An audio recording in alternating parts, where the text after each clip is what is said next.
Shane Kilkelly. I'm Kyle Thompson. And you're listening to General Intellect Unit. This time we are reading a very short article that has a lot going on. The article is called A Study of Organisational Closure and Autopoiesis by... You know what? I don't know who this author is. The website is called Harish's Notebook.wordpress.com. Let's see if they actually published their name here. Let's see. Harish Jose? Yep, that's who the author is. Anyway, we should have checked that beforehand, but whatever. So this article is a dizzying whirlwind tour of the concept of autopoiesis as it was described by Maturana and Varela, originally, and then some quotes from thinkers that were kind of riffing off of them and such, and particularly building up to this concept of organizational closure. Kyle, what did you think of this article? So this was my first exposure to Maturana and Varela's ideas,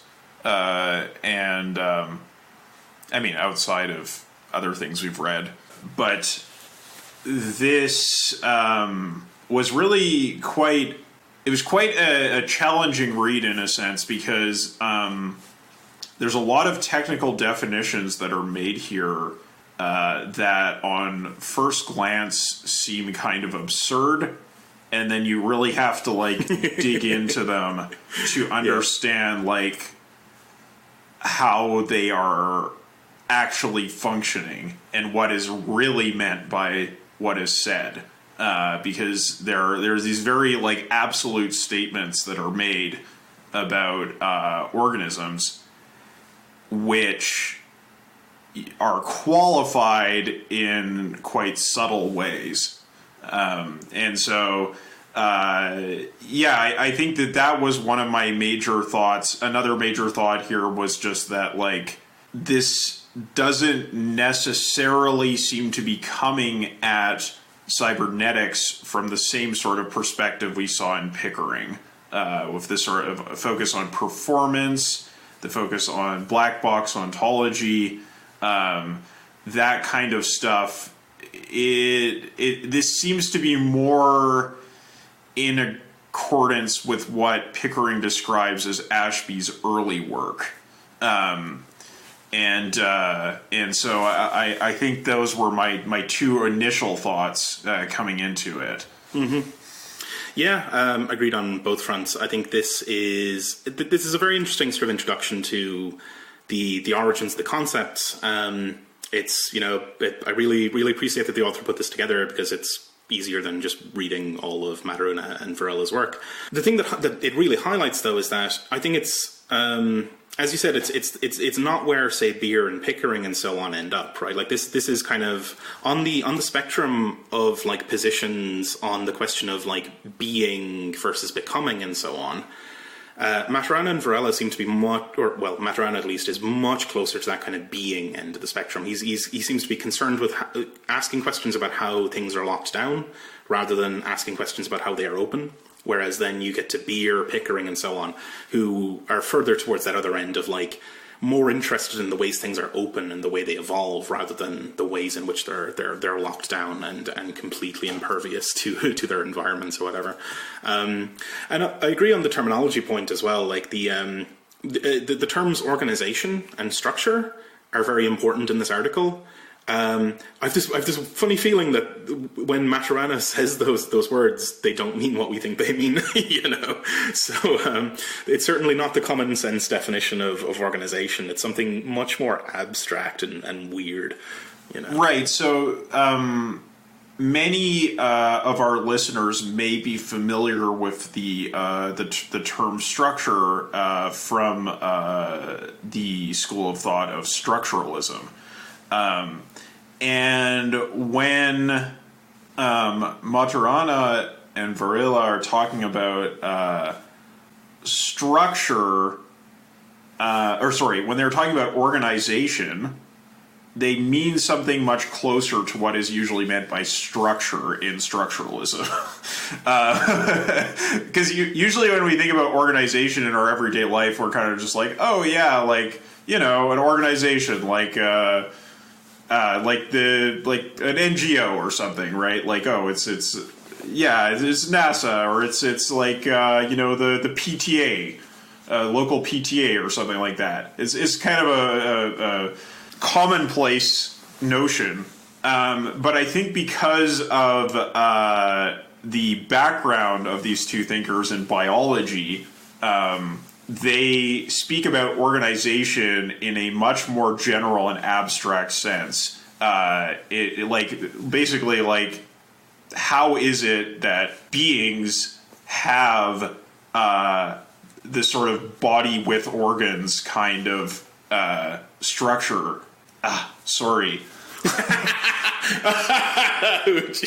Straight into that tar pit. This conceptual inversion is really difficult to work with, but how is it that beings are beings with organs, right? Like how is it that we have a kind of ideal template which informs our existence? That's the kind of thing that is meant by organization here, or it is very much our species, or the species of a thing, the type of a thing. Sure, yeah. Yes, it is its type. Yeah, it is. If you think about it in programming terms, you can think about in a typed language, each type has certain affordances. Like every instance of that type can only do the things that the type allows it to do, right? So if you have a string, you cannot. Trying to think about a thing that a string cannot do. Well, if we're talking Perl, it can do anything. You know. Yeah, no. I mean, in a strongly typed language, a string, I do not think, can evaluate the truth or falsity of something, right? There are a lot of really tricky things you could do with programming, but yes, I think that is the case. Yeah. All I have to do is gesture to Perl, and all of these assertions fall apart, right? Well, yeah, no, I mean, I'm just thinking back to my early computation, my computation theory class, where we were just developing programming languages out of open and closed brackets. So yeah. Before we go much further, I'll definitely kind of chime in that, or for the sake of the listeners, that my sort of take on this is that Maturana and Varela had the first word on autopoiesis, but they definitely didn't get the last word on it. When we get on to thinkers like Beer, Espejo, Pickering, these kind of people, they're inspired by this work, but they borrow the terminology, but they loosen it up quite a bit and sort of jiggle the definitions to get a bit closer to reality. There's a sense in which this particular way of thinking about autopoiesis is a kind of paranoid delusion in some sense, right? And I think, again, Beer and Pickering end up in a much better place. So just bear that in mind going in. This is a jumping off point, and it's also, one of the reasons to read this for the show is that it's a provocation to think about these problems and to do further research to come up with better answers. So we get kicked off, right, that the author is interested in the article. He's going to talk about organizational closure, this term that comes up. But in order to get there, we're going to start with this other term or other phrase, information tight. We get a quote from Ashby's Introduction to Cybernetics, quoting here that cybernetics might in fact be defined as the study of systems that are open to energy but closed to information and control. Systems that are information tight. Now, this is tricky, right? It's a bit confusing, right? It's systems that are open in one way but closed in another, right? Yes. So The main issue I think that I ran across here is that information is not defined here. Yeah. I think, well, if it's riffing on Ashby, it's going to be like the Shannon information theory sort of thing, where information is kind of the opposite of entropy or whatever. Like, information is distinguishable states of a thing. And that the ability to draw a distinction is, this is such a deep fucking topic, but yeah. Yeah. But for Ashby, information is very tightly related to variety, and like the variation of possibilities and so on. Information is not like a kind of proper noun of its own.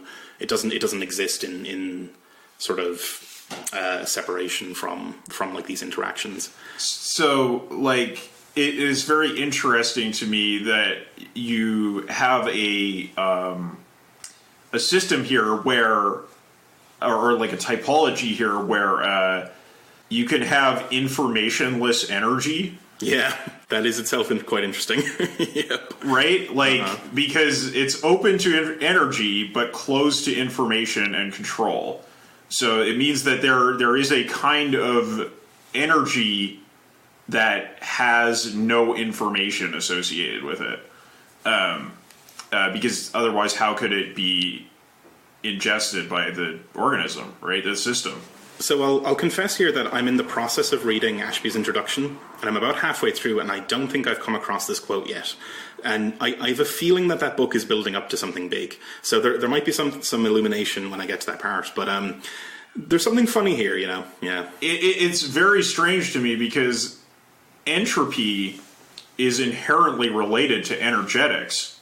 So, like, this is very strange that this is this very strict distinction is being drawn between these two different things. Mm-hmm. Yeah, it's strange, and I think like to kind of gesture back to Pickering, like Pickering very much kind of has this thing of like, you know, Ashby and some of the earlier cybernetics thinkers gesture in the right direction, but they don't quite get it, and it's when you reach Beer and a couple of other thinkers like that it starts to really come together. But yeah, well worth noting this issue up front. We get another quote from this fella Bernard Scott that an organism does not receive information as something transmitted to it, rather as a circularly organized system. It interprets perturbations as being informative. So this is the kind of really interesting idea here that like we tend to think of information as something that is like injected into the organism, right? Like the teacher opens the skull of the student and like places a book inside and then closes the skull. But what actually happens is that the transmitter puts the information into the environment, and then the other system either detects it or doesn't, right? That like it's not a single action; it's two actions chained together. And this is quite subtle, right? But it's pretty important, right? That like the organism as a self-contained, self-organizing machine, it's not receiving information so much as it is detecting disturbances in its environment. Tricky, right? Like this takes a little bit of pondering, but it makes total sense. Yeah. So the place where I'm sort of most familiar with this kind of notion is from communication, which I did my MA in, and there's a very famous essay written by Stuart Hall called Encoding Decoding, and it is very much making this point that subject who is experiencing some form of media decodes it on their own terms, because there is an encoding of the message by whoever produced it, and then there's a decoding by whoever received it. And the decoding is like an active process that is something particular to that reader or viewer or whatever, the recipient, right? And that's kind of the gist of Kant as well, right? Just yes. I mean, it's. I guess the thing is that Kant wasn't really working with an information framework, but yeah, absolutely, there is that kind of like that sort of like radical subjectivity that's happening. Yeah, and there's a shared idea underneath all that there, right? That like that the system in question only admits information / communication which it is structurally capable of receiving, right? And there's an example that I love to come back to for this one, that like the short sort of story of it is that like there's a species of frog that like it flies out of the air to feed itself, snatches them using its tongue. We all know that kind of frog, right? But anyway, when biologists studied this thing, they were kind of wondering like, how does it do such an impressive trick with such a small brain, right? Because like flies move really quickly, they move in unpredictable pattern, or like very difficult to predict patterns. How is it precisely grabbing these things? And when they investigated, what they kind of found was that, yes, the frog's brain is tiny, but that's not where the information processing is done, or that's not where the smarts are. It turned out that the optic nerve and the eye and the tongue were all kind of directly connected to one another, such that the eyeball would directly detect the movement pattern of food, send a trigger to the tongue that would then snatch it. So cognition was never involved. There was never a point at which the frog would identify its food. It would just instinctively do it at a level way below its kind of like brain thought kind of process. And the only reason that was possible was because of the structure of exactly how its nervous system was laid out. But it also meant that it was structurally incapable of ever actually thinking about the flies, right? Which means that if you take that frog and you put it in front of like immobilized flies on the floor, like, I mean, put it in so that it can see them, it'll sit there and stare at them like food right there. It's right there for the taking. It'll sit there and stare at them until it starves to death because it is structurally incapable of receiving that information. Yeah, and that gels perfectly with what they're talking about here. It's really baffling, right? Because like we have this very strong notion of like cognition and like where the smarts are located. They're located in the conscious mind. And the conscious mind identifies objects with categories in this kind of Aristotelian kind of way, like Aristotle, right? Like, and yet here we have a living system that is doing something completely different, and doing it in such a way that there is a pathology to it, that there is a very obvious, in that case, kind of a problem with the way it is structured. And it's quite obvious how this is like coming out of biology, and it's quite interesting. Also, that like Maturana sort of defines cognition as something that operates in exactly the way you're describing. Like it doesn't have to be the kind of cognition that we usually think about. You can still think about these kind of like dumb nervous interactions as being cognitive in some way. Yeah. And the tightness here in this kind of thing refers to this internal structural loop, or the internal loop of this system, right? That the organism is internally kind of like doing its own thing primarily, and only secondarily receiving information from the world. This then leads us on to Maturana and Varela properly, and their concept of organizational closure, right? And according to our author here, they were trying to answer two questions. First question, what is the organization of the living thing? And secondly, what takes place in the phenomenon of perception? So, yeah, how is the living thing organized, and what exactly is going on when that organization interfaces with the world and perceives it? And this is where they come then to their concept of autopoiesis, right, which is this self-generation. This is a thing we've covered on the show before, but just for the sake of anyone who's joining us now, autopoiesis is basically self-generation, the continuous production of the self. So that frog, right, like it was doing all kinds of processes, such as feeding and, I don't know, swimming or breathing and all this kind of stuff, reproductive processes and so on. But there is a process going on there in the sort of full organism, which is just itself, right? Like the continuous production of itself. And when that stops, when the frog is, say, shot or drowned or whatever, that loop stops, right? So that's kind of what they're getting at there. That there is some element of the system which is concerned with simply perpetuating itself. Right. Yes.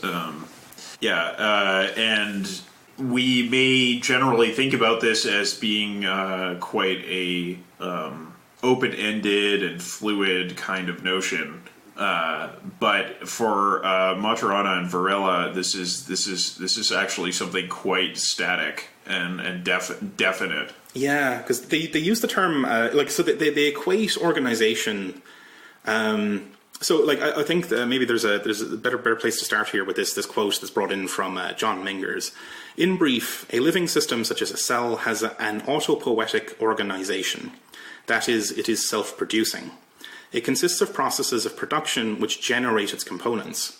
These components themselves participate in the processes of production in a continual recursive recreation of the self. Autopoietic systems produce themselves and only themselves.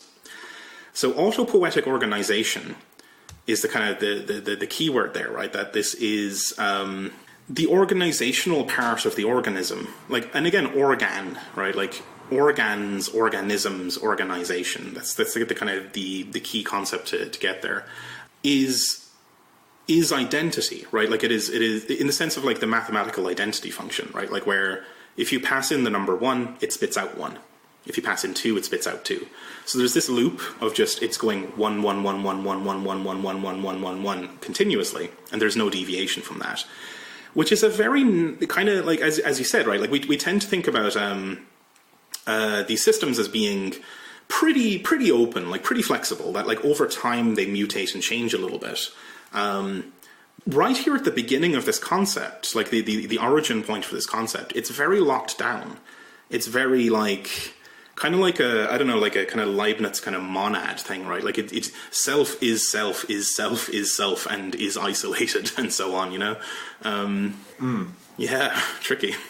Yeah, no, it is very interesting. Like when you read a statement like autopoietic systems produce themselves and only themselves. I feel like that can't be true. Like, you know? Well, but then it's like, oh, but what do they mean by producing themselves, right? What do they mean? And it's like, I see, okay. So in producing myself, I have all these side effects that I produce, right? Because that is inherent in producing myself. But it's like the determinative loop is to produce myself. And everything else is a side effect. Yeah. Yeah, tricky, right? So like it's like as we said towards the beginning, like there are issues with these concepts as they emerge, which I think are corrected by later thinkers. But we're going to stick with what's here though. The next section then brings us on to this distinction between organization and structure, which we gestured at before. And so this is John H. Little, and again, a lot of these people who are quoted are kind of elaborating on Maturana and Varela. So the quote here is that 2 important principles underlying autopoiesis are structural determinism and organizational closure. Organization refers to the relations between components which give a system its identity. If the organization of a system changes, its identity changes. Structure refers to the actual components and relations between components that make up a particular example of a type of system. So this, yeah, like what we were saying, with like this is organization is kind of like class, right? Like it's the abstract blueprint of if you can imagine the ideal frog, right? The abstract blueprint of frog. That's the organization, and then structure is the particular glob of cells and molecules and particular material components that makes up a particular frog.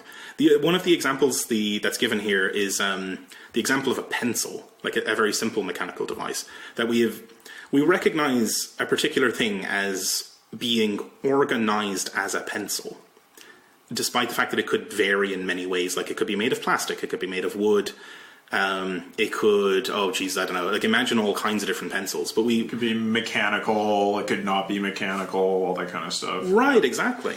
But apparently, like these are all organized as a pencil, despite their structural differences.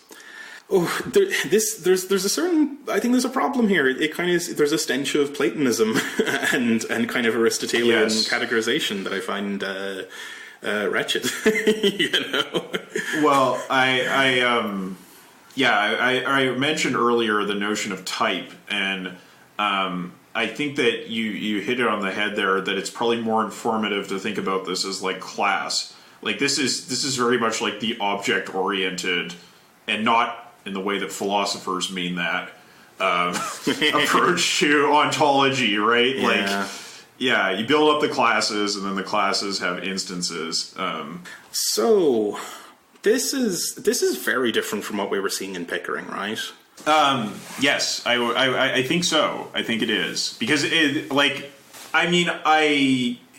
think there is a certain kind of value to this in the sort of like givens of biological research being articulated in a general philosophical way, and like it is it means like that the concerns of what is being studied here are very different from what Pickering is talking about. But at the same time, like a lot of what Pickering was talking about came out of biology, right? And so it's like there's a different understanding of biology at work here. And it is as you said, yes, it is about categories. It is about organization.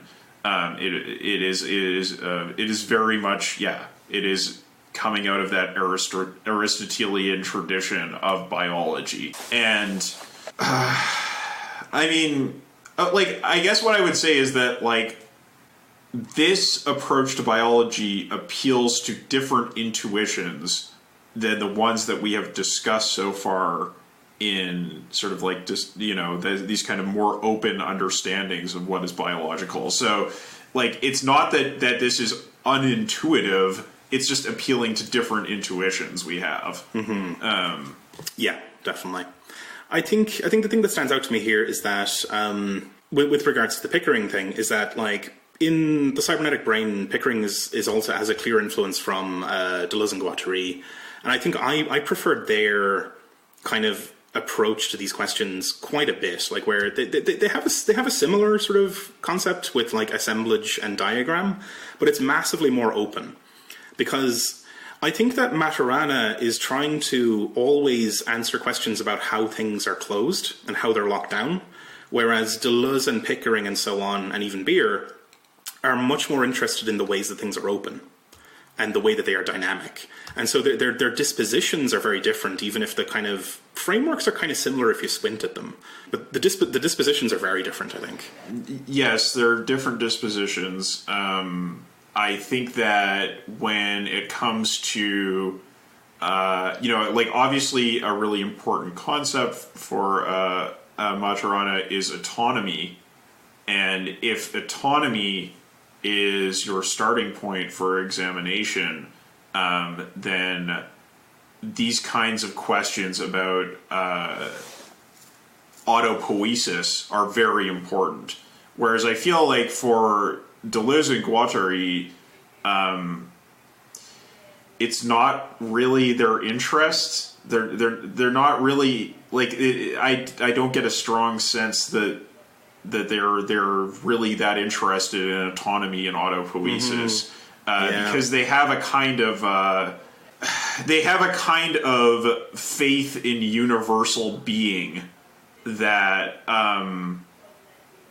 renders autonomy less valuable than it might be for somebody else. Yeah, that's my general read on what they're doing.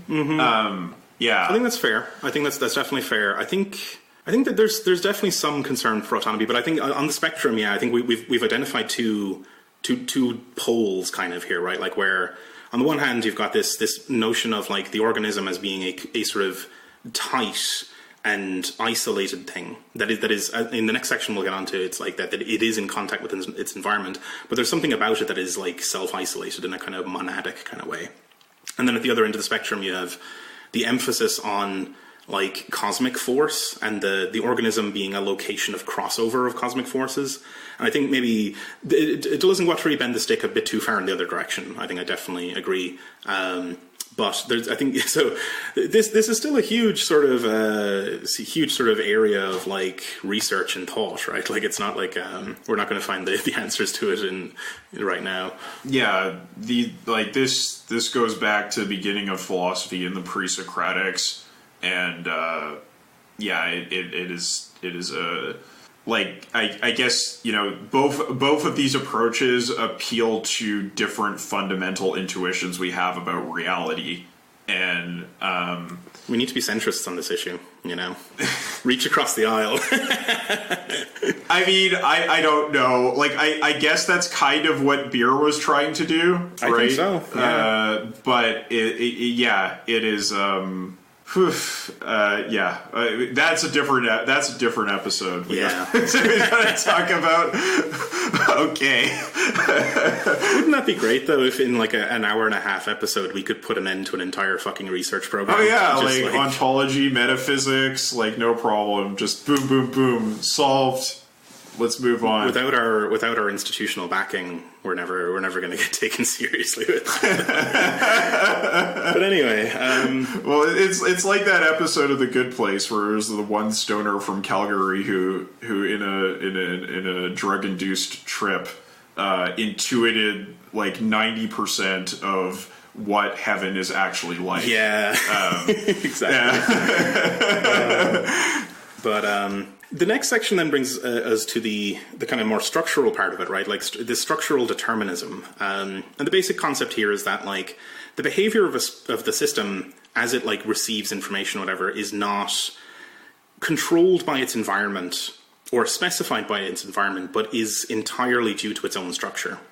And this means that like these living things, these autopoietic systems, don't have inputs or outputs. And they can't receive or produce information in any sense. So this is, oh boy, I don't know. This is really fucking tricky because, like, this is a thing that, like, say, Ashby goes over. That, like, the majority, like, for a closed machine, like, its behavior is coming from inside of itself, right? That, like, it's because of state inside of itself that it responds in certain ways. But it seems that when you get to, like, with beer, like, when you get to much more complex machines, they have this kind of openness where they're simultaneously like combining internal state with external state to produce responses. So this is really far off on one end of the spectrum here, right? That like the response of a system is entirely due to internal factors and never due to external factors. And yet there is something to it, right? Like there's something here that's compelling. Yes. Like I think it's, so I kind of think about this in terms of like, programming and the notion of purity versus impurity, right? And,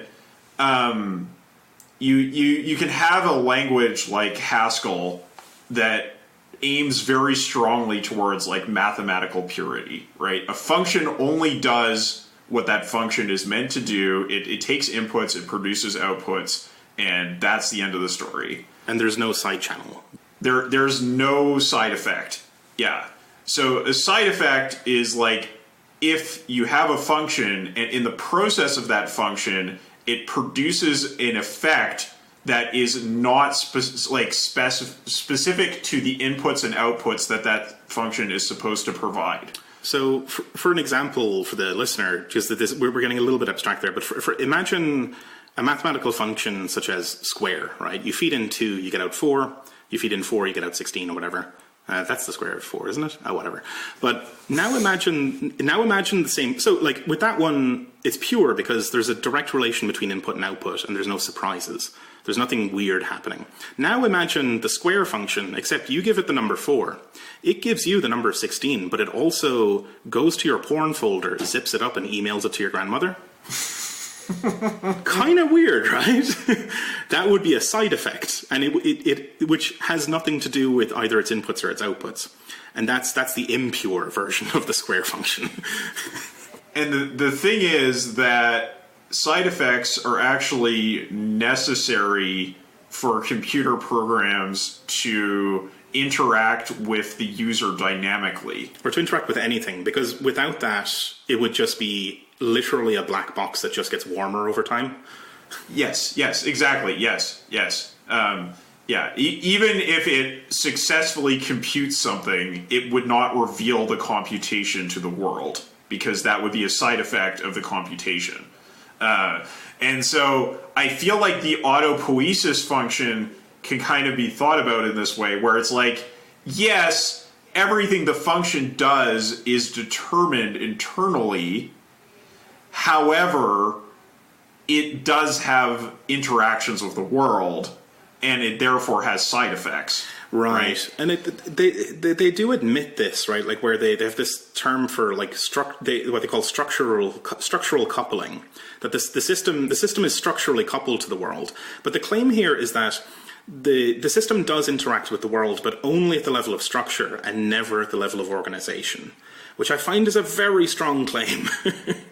It's like the kind of like bizarre computational gymnastics they had to do with Haskell in order to make it like print to the screen, right? Like to just print text to the screen. Like this it's like, oh, okay, you had to do some like really wild stuff to make that happen, but it works. And I think it's a similar kind of like outlook that, you know, the real work we're doing here is the autopoiesis. But yeah, we do need structural coupling with reality, you know, with the rest of reality, in order to have this be like something that has some plausibility to it, right? Whereas the Beer/Pickering view is that the coupling to reality is primary, and the autopoiesis is a secondary internal concern. I mean, significant, but it's not. It's after the interaction, right? Yeah, like I feel like context is way more important in that point of view. So thinking about this like kind of in a more practical sense as opposed to like a highly conceptual sense, like what it means that the structure determines the behavior of the organism is that a organism only affords certain kinds of behaviors to reality, like our frog, right, with the eyes and the flies and the tongue, right? Yes, but you can think about this in terms of like a more radical interaction with the environment and what this means, though. Like, you know, so if I, as a human being, am hit by shrapnel and it tears off my arm. So this is a radical disintegration or radical perturbation that is being exposed to my structure. Now, the reason why my arm can be torn off is because part of my structure is to have an arm. And so my structure determines the fact that my arm is being torn off because I have an arm as part of my structure. If I did not, so if I was an octopus, then I would not be able to have my arm torn off by shrapnel because I would not have the property of having an arm, right? That wouldn't be part of my structure. I would have tentacles, but I would not have an arm, right? And so that is the sense. It's like, oh, like you might look at something like someone being blown up by an artillery shell and you say, oh, that's the environment determining what happens. But these people would say, oh, no, that's not true. The structure of the organism is determining what's happening because the structure exposes certain types of beings to the rest of reality. So when we think about it at this kind of like limit case of like extreme autonomy, that's kind of what they're saying. They're not saying there's no interaction with the rest of the environment. They're saying that the structure, the autonomous structure, is always primary in determining what kinds of interfaces can happen. So yeah, it is like, again, thinking back to that kind of object-oriented sort of point of view, that's what's going on here, right? The class only affords certain kinds of interactions to the rest of the world. And I think we can kind of detect here that it's instructive in some ways, but yeah, from that example, I don't know. It seems like it's got something upside down. Something is backwards in this account. Yeah, because it's kind of pushing to the limit the notion of autonomy, right?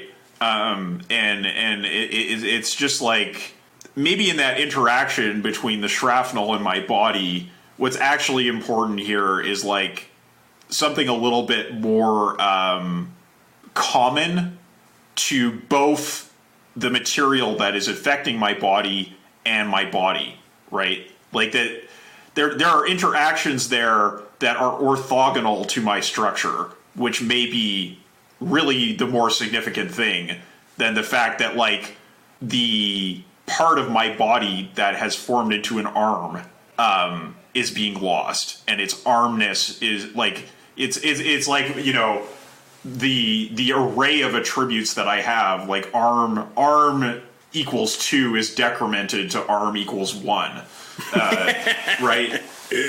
Incredible, yeah. Whereas, like, by contrast, the kind of black box ontology we get through Pickering, or even the kind of Deleuzian view of the world, or whatever, would be that like there is those kind of real components, or the real interactions are prior to the formation of the subject system. They're prior to the organizational loop of the organism, and that this kind of, like, in a kind of Lacanian sense, right, the traumatic intrusion of the real into the subject is that kind of happens first, and then like any kind of consideration of properties or whatever is secondary, and is a kind of illusory kind of overlay. So, I mean, there's something that ends up being useful here to the practice of cybernetics, right? There is this concept of largely autonomous self-producing systems, but in this initial formulation, it's very strange and kind of straitjacketed in a kind of paranoid kind of way, right? Like, I find this to be, it's a very illuminating read, because it sort of highlights these initial problems, right? Another problem that, like, we get onto here is this notion that, like, well, with this kind of organizational closure, like, it presents a problem to the way we think about processes, right? Because we tend to think of, like, input goes to process, goes to output. But if all this stuff is true, then we have to think of it differently, right? There's a quote here from Little, that an organizationally closed system is one in which all possible states of activity always lead or generate further activity within itself. Organizationally closed systems do not have external inputs that change their organization, nor do they have outputs in terms of their organization. Ooh, I don't know, right? Because, like, if my organization, if the self loop, right, the boot loop of the organism is moving through time, and it very visibly changes, right? Like, I mean, organisms grow and they mutate. I mean, at the limit, you have the horrific mutation of the caterpillar into a butterfly. How would you square that with, like, organizational Platonism, I guess? Like it's like, oh no, the ideal caterpillar is eternal, and what the fuck happens? Like, what happens when it transmits into a butterfly? I don't know. It's weird. It's because the organism accepts energy, but it does not accept information, right? So it's like, okay, we're taking in energy, we've hit some kind of threshold internally, and now it's time to metamorphize, because that's what is built into the organization of that organism, right? Like the caterpillar-butterfly couple. That's how you would frame that. It seems implausible. It does, yeah, and especially because, like, I mean, we got such kicks out of, like, Beer and his kind of thing of, like, oh, look, you know, these self-organizing systems, they have to come to balance in general, but then they also have to come to balance over time. And so the effective way to do that is to firstly be effective in adapting to your circumstances, but then also change yourself to make yourself more adaptable. Like, that has to be mutation at the organizational level in this terminology. Like, it seems weird that would be static, right? I think the counterpoint that would be made is, and yet caterpillars reliably become butterflies. right? Gotcha. Yeah. Like that species behavior is evident in a very general sense that is not circumstantial. Like, you know, yeah, it's circumstantial to a degree. There's like cases where it doesn't happen, but you know, more or less, caterpillars given enough energy will become butterflies. Yeah, that's the tricky thing with this, right? That like there's something about this that makes a lot of sense. Like there is because in general, yeah, like if a piece of the world self-organizes such that it walls itself off largely from other influences and protects its own internal processes and allows a space for itself to become more complex internally whilst rejecting complexity from the outside, like when we were reading that thing about the multi-scaled law of requisite variety, right? That like if a system is not sufficiently organized, it will be impinged upon by its environment. Maturana and Varela are going in the opposite direction here. We're insisting that to be organized at all is to be organized in such a way that you cannot be impinged upon. So there's something to it, but I think that the position is far too strong, right? Like it's there's very clearly a slippage or a kind of wiggle room in the organization of autopoietic systems that allows for adaptive mutation at the organizational and structural levels. It seems very strange to me that they're insisting that only one of them is adaptive and the other is constant. Right. So this is, again, like in OOP, in object-oriented programming, if you try to pass a value to a class, you're going to get an error because classes are not the sorts of things that take values. Right? They don't take arguments. They're static. Once they've been declared, that's all there is to it. So when they say organizationally closed systems do not have external inputs that change their organization, nor they outputs in terms of their organization, that's the same thing as saying a class does not take arguments and does not produce outputs. It doesn't produce results. And it's only the instance of the class that would do that, right? It makes sense. It makes sense internally, like as a model, but I don't think it matches reality. You know what I mean? No, yeah, and what I would say is like anybody who has worked with OOP will begin to understand, like intuitively, how difficult this construct is to maintain in the face of dynamic reality. Right, this is it's very, very difficult to make it sufficiently dynamic in order to function. I mean, there are plenty of programs out there that run and they do it, but it requires a lot of extra work to make sure that there's a reconciliation between these totally static things and the environment.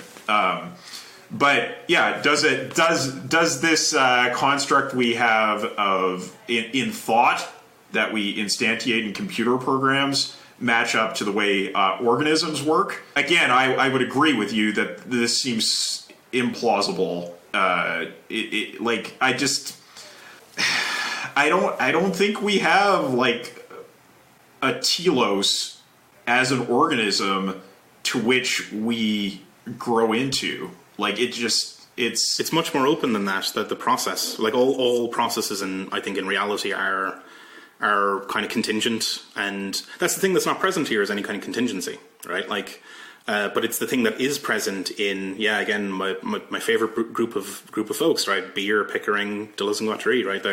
They're thinking about contingency and developmental openness in a way that the folks being quoted in the article aren't. Yeah. I think, like, you know, it is more convincing. The notion that we are an aggregate process created by, like, many different levels of interacting suborganisms, right? Like, so, like, our gut bacteria, our, you know, our DNA and RNA, the viruses in our body, like all these different things that are interacting with each other to produce us as human beings. That is a lot more plausible to me than the notion that like all of those things are structurally subservient to the production of the human organism. Yeah, totally. Indeed. But again, that's my point of view on reality, right? Like, I will not say that like this is that the perspective is being presented here is like so implausible that I cannot see value in it. Right? No, like, totally. It's like because you know our bodies do constantly wipe out cancerous cells, and they reliably digest food in a way that is going to and allocate it in a way that's going to produce something recognizably human. That kind of continuity exists. But I prefer to think of it as a product of a very complex system, as opposed to a blueprint that is like organizing everything in its world towards its own autopoiesis. Yeah, and what you're getting at there is an emphasis on becoming and production as an active performative process. Rather than like following a script, that like it's not an accident that like Beer picks up some of these terms, or even like I think in a section we're going to get onto here that like these other thinkers like pick up these terms and modify them, because I think they probably saw these exact same objections as like okay, that's a useful idea, but oh boy, you're really nailing it to the fucking floor there. Like let's loosen those nails a little bit, you know. We do get onto this later section of like how the concept of autopoiesis was extended, because Maturana and Varela did not apply this to like social machines, or to like, so they were concerned only with the tier of biology, and they thought that it didn't apply to sort of levels of reality above that, to these kind of like social organisms that we've become familiar with in the course of this show. But Beer extends it, and this other guy, Zelenier, is that the correct pronunciation? I think it's Zeleny, yeah. And reading from the article here, he interprets organizations as networks of interactions, reactions, and processes identified by their organization, networks of rules of coordination, and differentiated by their structure, the specific spatiotemporal manifestations of applying the rules of coordination under specific conditions, right? So we've got, the organization being the network of rules, and then the structure being the particular things that happen when those rules are applied. Following these definitions, Zeleny argues that the only way to make organizational change effective is to change the rules of behavior, the organization, first, and then change processes, routines, and procedures, the structure. So, this is getting interesting, right? This is like Beer, Zeleny, and these other folks applying these ideas to social machines, rather than just biological machines. And I think this, like, social machines do exhibit this flexible characteristic in their organization, right, where it's less pinned down than a frog or a cell was in the biological strata. The cultural social stratum and its various weird machinery seems to have a lot more slippage. Yeah, but at the biological level, we also have the notion of evolution. Mm-hmm. Yeah, which is slippage writ large, right? which like you cannot really integrate into an Aristotelian framework. Like Aristotle had no understanding of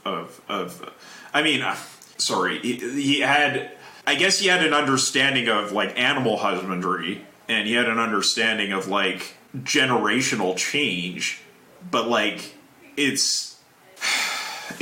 like here's the thing, right, is if everything is an instance of a class, and classes do not take values, they do not produce outputs, how do classes ever change? Mm-hmm. Or where do they come from in the first place, and so on? Where do they come from in the first place, right? So it's like, it's like there is a kind of plausibility to this theory in terms of describing an organism's autonomy, but as soon as you start to talk about things like change of any kind, you end up in a real problem, because Zelenyi is saying here, following these definitions, Zelenyi argues that the only way to make organizational change effective is to change the rules of behavior of the organization first, and then change processes, routines, and procedures, the structure.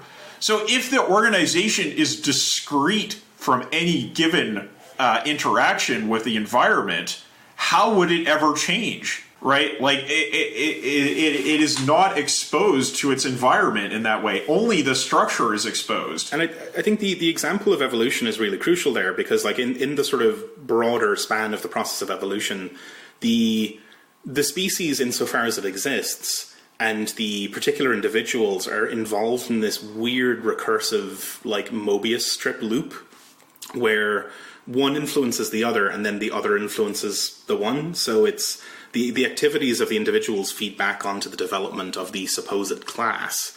There has to be a crossing of the levels here. Like, I mean, when Maturana and Varela talk about these like organization and structure, they're strictly tiered.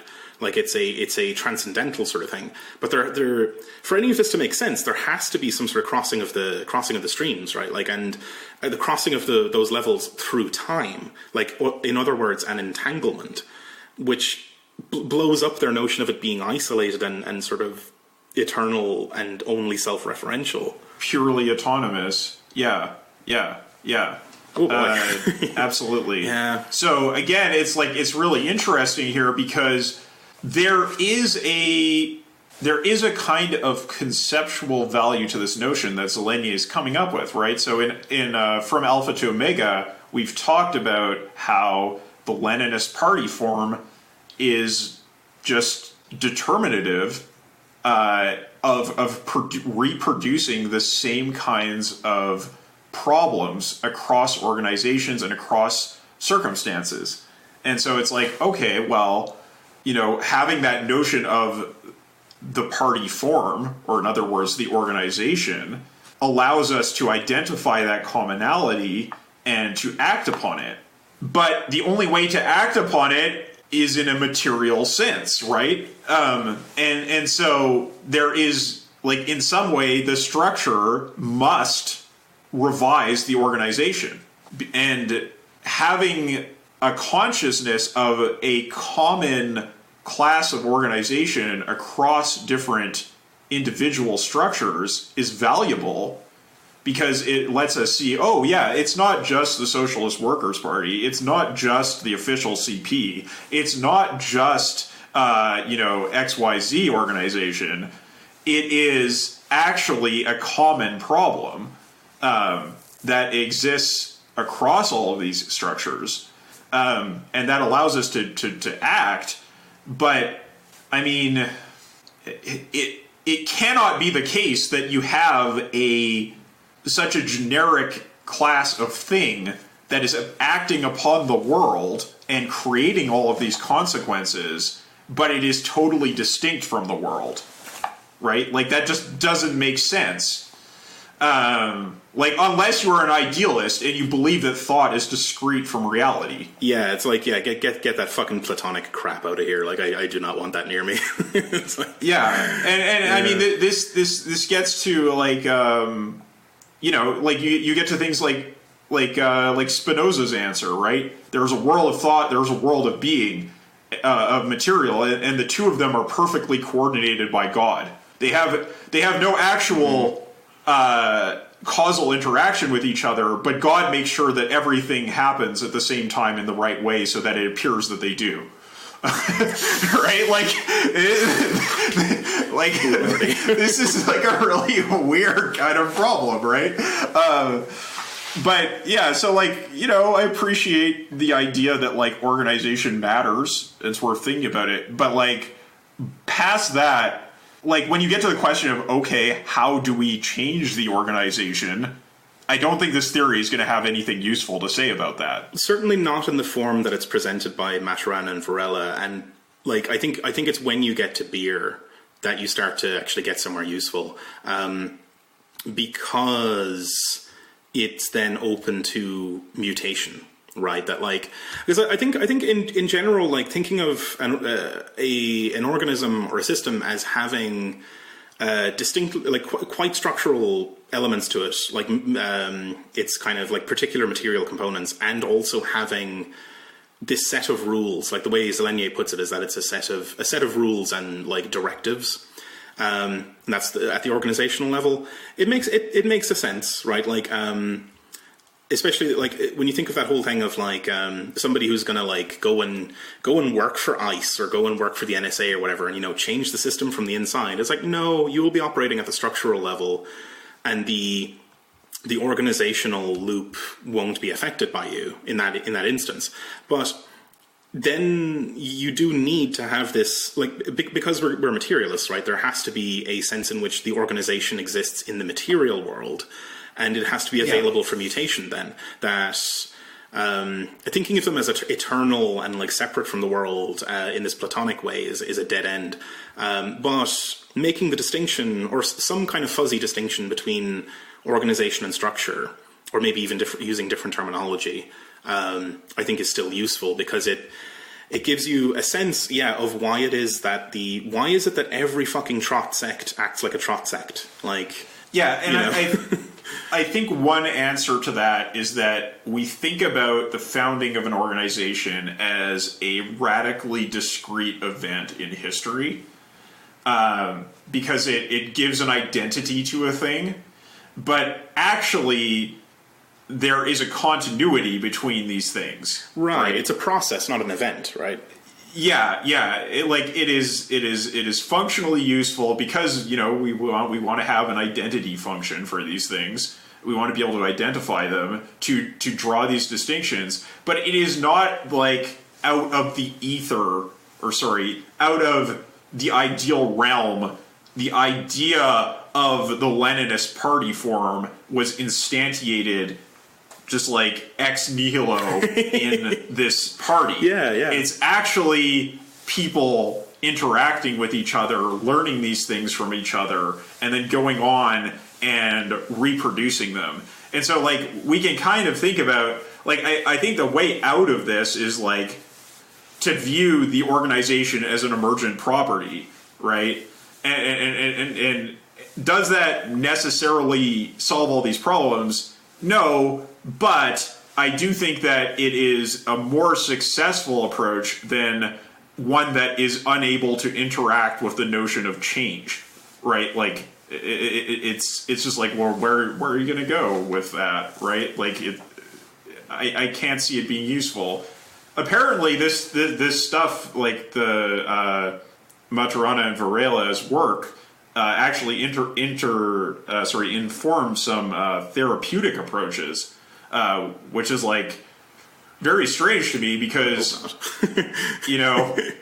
it doesn't seem to have a lot of ability to cope with change, and the process of therapy is actually to affect change, right? That's the purpose of it. Absolutely, right. So it is very, like, either there's something that we're missing here, but I think we are getting a pretty good grasp of the fundamental outlook of this view of autopoiesis.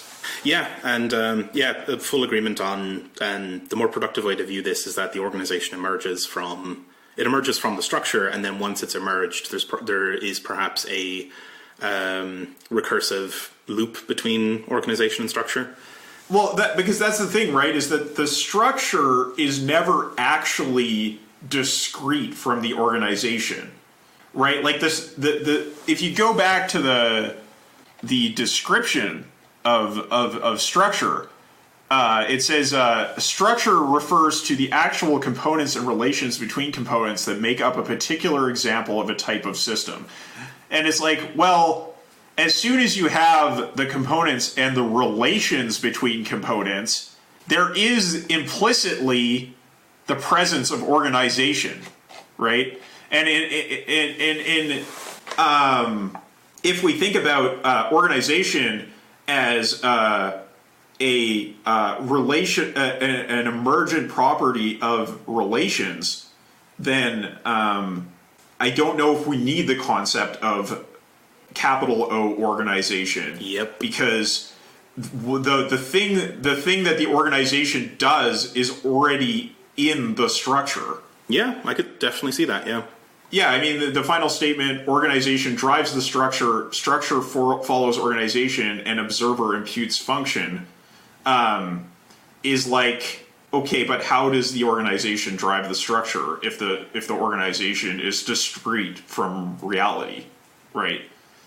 It just doesn't follow. So, yeah, like it literally says structure follows organization, but organization has no motion.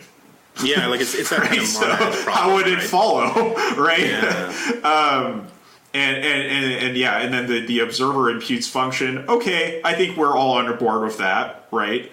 Like that is the black box idea. Pretty unobjectionable Ashbyism, yeah, certainly. Yeah. The observer imputes function, like in the sense that human beings impute the frog thinking about getting the fly and then getting the fly, like that it imputes some kind of function there that is actually quite different when you look more carefully, and then you impute a different function, which is like, oh, the nervous system is just tracking motion and correlating behavior to that. Okay, right? Yeah, I don't know. I think that might be a more productive way of thinking about this. Certainly, I like this this notion of like. We've gone from a kind of false stratification, like a false stratification of organization from structure, and then immanentized it. Like we've sort of brought it back down to earth. We're Marxists, yeah, right? Exactly right. You know? It's good stuff. So, yeah, back in the solid ground of materialism and immanent relations and sort of material relations between things and material systems. And embeddedness in the real world. I think we've ended up in a much safer place than we started at the beginning of the essay. Yeah, and I mean, is that approach able to appeal to our intuitions in an equally satisfactory way across the board? No, right? Because we have intuitions about like, oh, that's a crow. Okay. I know what crows do, right? But it also is able to appeal to our intuitions about motion and time and becoming and stuff like that in more satisfactory ways that this kind of a idealist approach is utterly unable to do. I mean, we should gesture to Marx there of the whole thing of just being suspicious of our instincts about things, that like. The processes themselves, when properly investigated, can be much weirder than our intuitions would lead us to believe. And materialism is weird, right? Like it's stranger than idealism in some ways. When we come at it, when we come at it from that angle of like our intuitions, like that fucking weird idealist stuff makes an intuitive sense that is deranged. When it's actually kind of. Really analyzed on its own terms, and materialism is kind of strange, right? Like it can be a counterintuitive way of thinking about things, but we got to do it because it's the right way to do it. And I mean, I can kind of get on board with what they're saying about like the structure of our thinking does impose limits on what we are able to think, right? What is conceivable to us, and in that sense, our intuitions do determine the scope of our investigation of reality. But I don't think you need to ground that in a transcendental background, because there are very banal sort of material explanations for that, right? Yeah, like even like computation theory can give us an account of why that is the case. That doesn't involve an appeal to transcendental categories in a Kantian sense or a Platonic sense. Cool. Is there anything else you'd like to cover before we wrap up? Yeah, I think we've covered it pretty well. I think there's a lot more to be said about this subject, obviously. I think I'm interested to maybe look at some forms of cybernetic biology that do not conform to this model, right? I'm interested at finding examples of work that is finding some kind of middle ground between radical transcendental being and radical becoming, the radical chaos of becoming. The body without organs, fucking stuff at the other end of that spectrum, right? Yeah, totally. Yes, yeah, exactly. That is not like, I want to read more Stafford Beer, but I want to find examples outside of Stafford Beer that also try to do that, right? And so it's like, you know, I think there's a lot to go forward on here, Again, I would just state that, like, I think the materialist approach, or the Marxist approach to this is in my opinion more productive than the idealist approach, because it's when you actually start to investigate a little bit more deeply, you see how these things fall apart.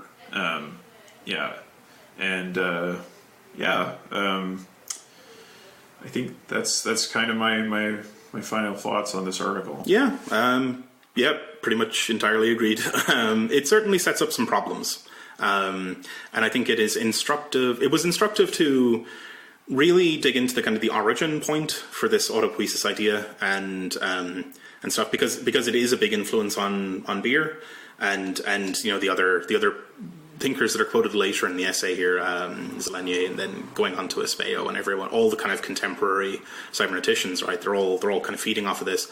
But yeah, I don't think it's an accident at all that they seem to like leave behind this kind of idealist aspect of it and kind of tweak the concepts to suit a more properly cybernetic understanding of the world. And one thing I would add, actually, to relate this back to Marxism, is this is a very relevant debate when talking about historical materialism and the categories of historical materialism, right? So when we were talking about feudalism, slavery, capitalism, socialism, that kind of thing, it is useful to question the solidity of those concepts and their transhistorical existence, because Marx was not approaching those problems from that perspective, right? Like, I feel like there is baggage that Marx brought in, because he was not the first person to come up with this kind of stagist schema for history. Right, like there's a Christian background to that stuff, and you can read about it if you dig a little bit into the history of like Saint Simonianism and where socialist ideas sort of originally came from. You can see like, oh yeah, there's like an idealist background to this stuff. Marx was trying to do something different. He was trying to identify emergent phenomena in history and categorize them in the interest of just simple, like, usability, right? He wasn't just trying to say, like, oh, it's all flux, right? He was trying to identify patterns, but he wasn't saying that those patterns existed outside of any given social formation or of material reality, or even outside of the skull of the observer, really, right? Like, to kind of touch back on Ashby, that like the distinctions we draw as observers and the categories we apply are utilitarian, like to the utility of continuing as beings, and that we only draw distinctions that are actually worth drawing in some context. And there's a deep sort of material involvement in a context rather than anything beyond anything transcendental. Yeah, and so I guess I would say to like the people who look at attempts to break down the solidity of historical materialist categories because they want to have the certainty of a historical schema. Like, I understand that. Like, that's That's honestly one of the main reasons why Marxism ever became popular in Japan, is because it gave people categories to think about the chaos of modernity.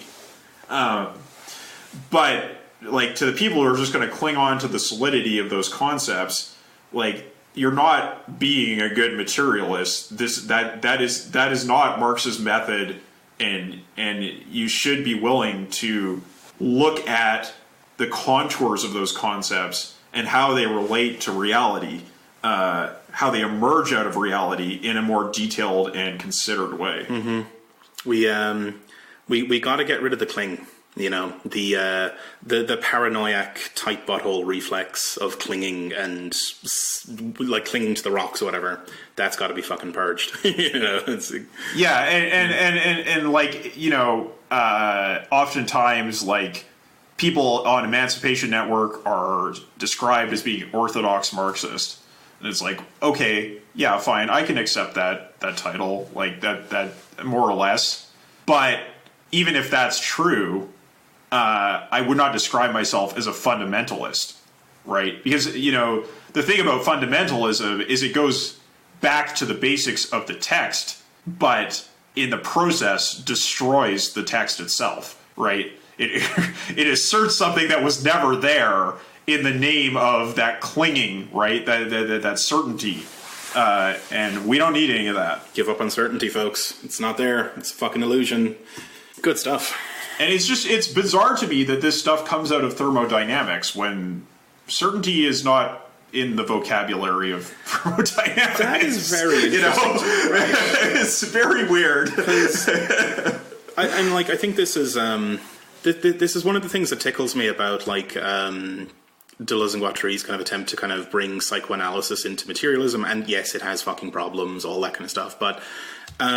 You know, when we look at this Maturana fella, and like, I think you were saying earlier that one of his influences was this weird fucking reactionary sort of thinker, right? This Heideggerian. Yeah, Uexküll. Right. Yeah. It's hard, like, so this person engages with, as you said, with thermodynamics, with a science that gestures very strongly towards certainty being a total illusion. And yet, there is seemingly a psychic desire for certainty and closeness. And the psychological state of the agent in this case does imprint itself on the work, of course, because how could it not? And if we're being proper materialists, we have to ask what is the state of the author, and what are their particular desires? What are their particular biases? Well, bias is maybe a too light a word for it, right? Like, I'm kind of getting at this, like, what are their desiring machines telling them to say? You know, because that can't be a fucking accident, right? That like this Uexküll guy is an influence on Maturana, and then by coincidence you get this really tight butthole sort of conservative ontology of something that is supposed to. Like, of a science that gestures in the opposite direction entirely, right? There is an emotional, psychological commitment here to closeness and lockedness, right? There is a reaction to thermodynamics which goes along the lines of structure and information counteract, like autopoiesis counteracts entropy.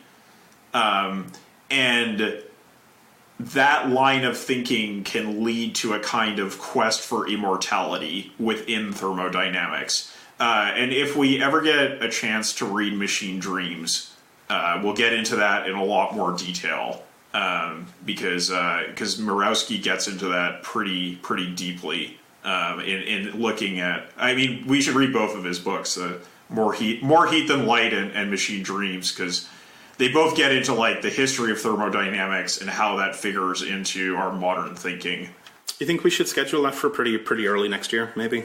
They are very big reads, so we're going to need to give some room to that, because you don't, like, not to be taken lightly. Like, they're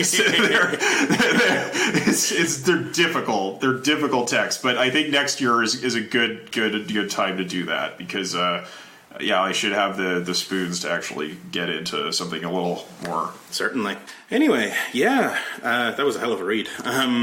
Thanks, listeners, for sticking with us on this one. Bit of a slightly different format than usual, but hopefully still enjoyable. I don't know what we're doing next time, but in the meantime, while you're waiting for that, you can catch up with us on Twitter at GI Unit Pod. We're on Facebook, all the podcast apps, subscribe, all the usual shit. If you want to support the show, go to patreon.com/General Intellect Unit. Throw us $5 a month and you'll get access to our community Discord, in which we're going to have to ask the folks there if they know of any kind of post-Beerian bio-cybernetics stuff that will be more interesting than this. That's the place to ask those kind of questions, because there's some really smart folks there. And some other smart folks that we're associated with are our sister shows, From Alpha to Omega and Swampside Chats. We're part of the Emancipation Network, crazy bong-ripped Marxist podcast network and research collective. They're wonderful shows. Go check them out. Especially check out From Alpha to Omega, the Revolutionary Strategy series, which, Kyle, you've been a guest on for like the back half of the series. Yeah, like quite a few times at this point, and by the time this is airing, we will have finished the Revolutionary Strategy series. I have no confidence that'll have happened. It's been so long. We've got like 4 or 5 pages left. Okay, like it's really down to the line now. And you're telling me that won't take 6 months to fucking cover? Yeah, okay. I fully expect the 18th Brumaire of Louis Bonaparte, something that generally takes like an afternoon to sit down and read, we will manage to cover in like a half a year or more.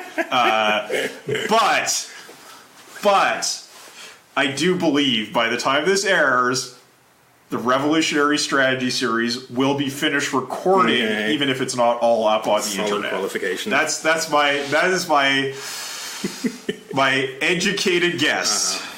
I'm teasing. It's a great series. Check it out, folks. It's truly wonderful. I think that's about it. So I guess we'll catch you again in a couple of weeks. Thanks for listening, and bye-bye. Bye.